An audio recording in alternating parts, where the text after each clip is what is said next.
Parotta ഉണ്ടാക്കുന്നതിനായി 450 gram മൈദ എടുത്തിട്ടുണ്ട്. അതിലേക്ക് 1 spoon പഞ്ചസാര ഇടുക. 1 ടീസ്പൂൺ സോൾട്ട് ആഡ് ചെയ്യുക. ഇതെല്ലാം ഇളക്കി യോജിപ്പിക്കുക. 1 കപ്പ് വെള്ളം ആഡ് ചെയ്യുക.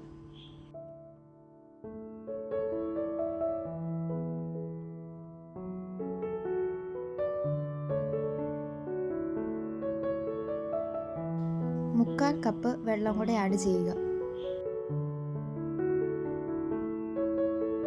ഇനി മാവ് നന്നായി കുഴച്ചെടുക്കുക.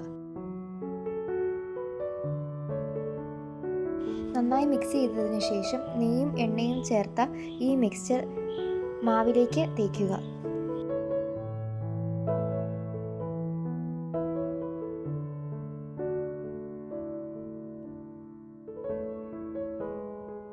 ഒരു നനഞ്ഞ തുണി ഇതിനെ കവർ ചെയ്ത് വെക്കുക.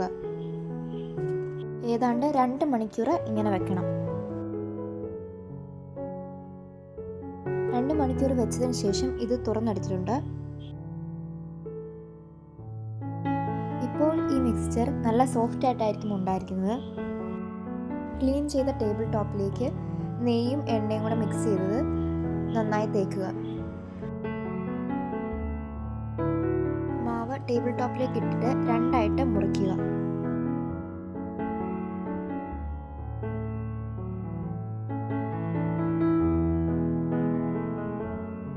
ഇങ്ങനെ ഉരുളകളാക്കി മാറ്റി വയ്ക്കുക.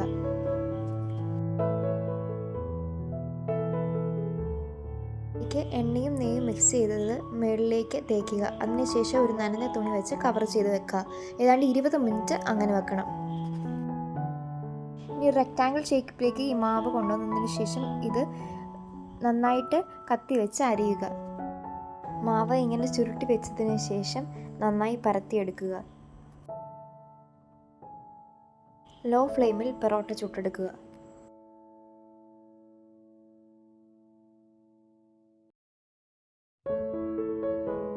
അങ്ങനെ പെറോട്ട ഇവിടെ തയ്യാറായിട്ടുണ്ട്.